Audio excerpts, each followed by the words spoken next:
प्रकरण एक आपण कंपाऊंड इफेक्टचं वाचायला सुरुवात केली आहे आणि आता प्रकरण एक मधलंच आपलं पुढचं युनिट आपण वाचत आहोत. तर त्यात आता यशाची जुनी शाळा.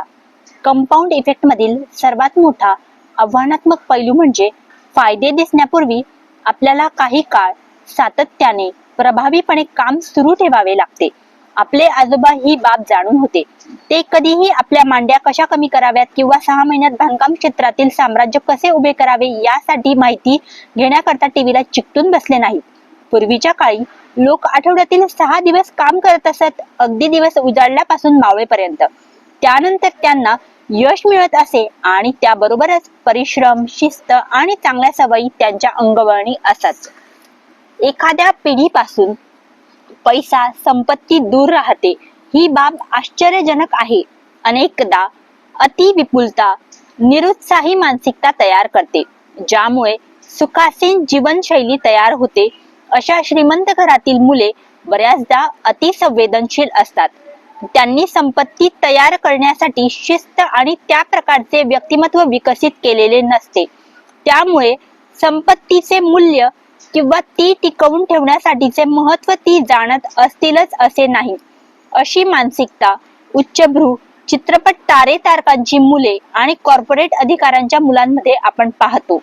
काही प्रमाणात अन्य मुले आणि प्रौढांमध्येही ती पाहायला मिळते. आपल्या देशातून परिश्रमाचे महत्व आणि त्याचा सन्मान हरवला आहे. अमेरिकेने मागील 3-4 पिढ्यांमध्ये प्रगती, संपत्ती आणि सहज सोपी जीवनशैली पाहिली आहे. हे कायमस्वरूपी यश मिळवण्यासाठी त्यांनी ज्या गोष्टी केल्या आहेत, मेहनत, हिम्मत, सहनशीलता, त्याचा आपल्याला मोह वाटत नाही, म्हणूनच त्या पूर्णपणे विस्मृतीत गेल्या आहेत. आपल्या वाडवडिलांनी केलेल्या संघर्षाचा सन्मान आपण हरवला आहे. त्यांनी केलेल्या कठोर मेहनतीमुळे शिस्त प्रस्थापित झाली, चारित्र्याला आकार मिळाला आणि आकांक्षाच्या नव्या सीमांना स्पर्श करण्याचे धैर्य एकवटण्याची ज्वाला प्रज्वलित राहिली. हे सत्य आहे की आत्मसंतुष्टतेने इजिप्शियन, ग्रीक, रोमन, स्पॅनिश, पोर्तुगीज, फ्रेंच आणि ब्रिटिश यांसारख्या अनेक मोठ्या साम्राज्यांवर आपला प्रभाव पाडला आहे, कारण यशासारखे दुसरे अपयश कोणतेही नाही. अनेक मोठ्या सत्ता, उद्योग या कारणाने अपयशी ठरले.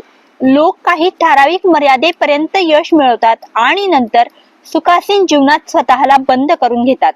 प्रगती, आरोग्य, संपत्तीचा एक टप्पा अनुभवला की आपण अल्पसंतुष्ट होऊन जातो. ज्या गोष्टीमुळे आपण त्या ठिकाणी पोहोचलो ती करायची आपण सोडून देतो.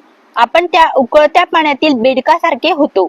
पाण्यातील उष्णता जोपर्यंत हवी हवी वाटत असते तोपर्यंत त्या बेडकाला आपण शिजवले जात आहोत हे कळत नाही आणि तो आपल्या स्वातंत्र्यासाठी पाण्याबाहेर उडी मारण्याचे टाळतो.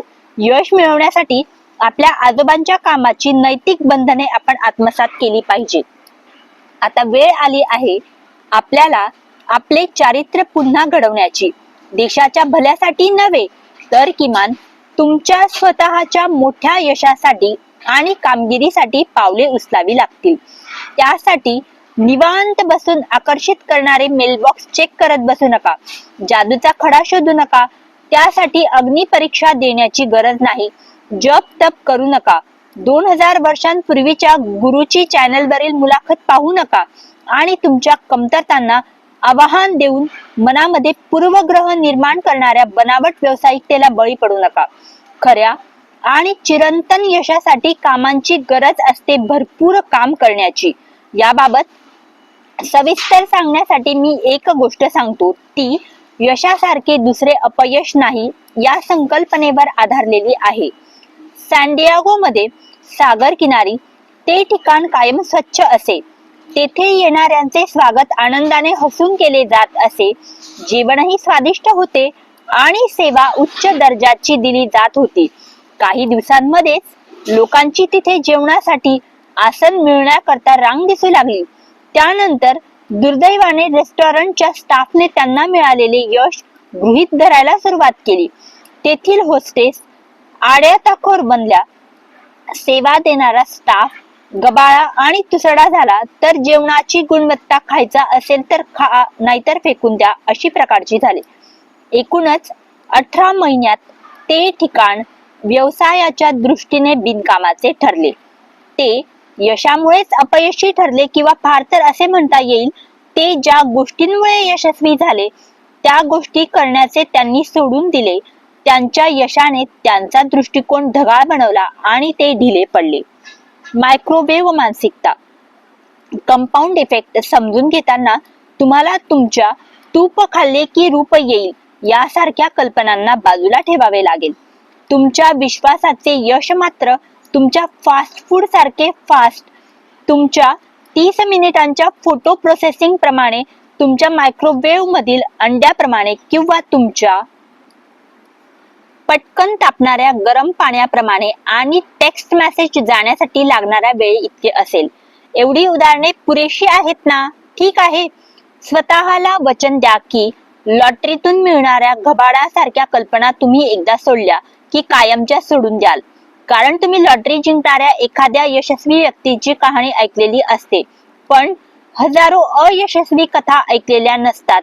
वेगा स्लॉट मशीन समोर गेम जिंकल्याच्या आनंदात उड्या मारणारी किंवा टीव्हीवर मोठ्या रकमेचा चेक जिंकल्याचे आनंदाने दाखवणारी व्यक्ती त्यापूर्वी हजारो वेळा हरलेली असते हे मात्र दाखवलेच जात नाही. आम्ही सकारात्मक परिणामांसाठी गणितीय पद्धतीने यशाची संधी घेण्यासाठी प्रयत्न केला तर शून्य अडथळे येतील, पण जिंकण्याची शक्यता नगण्य असेल. स्टबलिंग ऑन हॅपीनेसचे लेखक आणि हार्वर्डचे मानसशास्त्रज्ञ डॅनियल गिल्बर्ट म्हणतात, जर लॉटरीमध्ये हरणाऱ्या व्यक्तींना टीव्हीवर दर अर्ध्या मिनिटाने मी हरलो असे निवेदन करण्यास सांगितले तर हरणाऱ्यांमधून एका विजेत्याला बाजूला करण्यासाठी जवळपास 9 वर्षे लागतील. कंपाऊंड इफेक्ट कसे काम करतो हे तुम्ही समजून घ्याल तेव्हा तुमच्या प्रश्नांची तत्काळ उत्तरे मिळतील आणि चांदीच्या नाण्यांसाठी तुम्ही झुरणार नाही. एखादी भव्य यश मिळवणारी खेळाडू हाडे मोडणाऱ्या हजारो तासांच्या सरावातून गेलेली नसेल. यासारख्या मूर्खपणाच्या गोष्टींवर तुम्ही विश्वास ठेवण्याचा वेडेपणा नक्कीच करणार नाही. ती व्यक्ती लवकर उठून सराव सुरू करत असेल. तिच्या अन्य सहकाऱ्यांनी सराव थांबवला असला तरीही तिने तीव्र वेदना सहन केल्या असतील आणि अपयशाचे दडपणही तिला आले असेल. एकटेपणा, कठीण परिश्रम आणि नैराश्य यातून तिने पहिला नंबर मिळवलेला असतो. या पुस्तकाच्या शेवटी किंबहुना त्यापूर्वीच मला तुमच्यामध्ये ही गोष्ट ठासून धरावायची आहे की तुमच्या यशाचा मार्ग हा अखंड प्रयत्न, रटाळ, निरुत्साही आणि काही वेळा काळाच्या कसोटीवर बांधलेली अवघड दैनंदिन शिस्त यांतून जातो.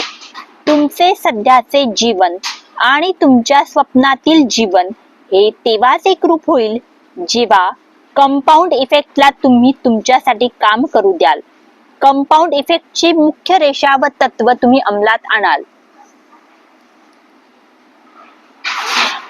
कंपाऊंड इफेक्ट हा सतत काम करत असतो.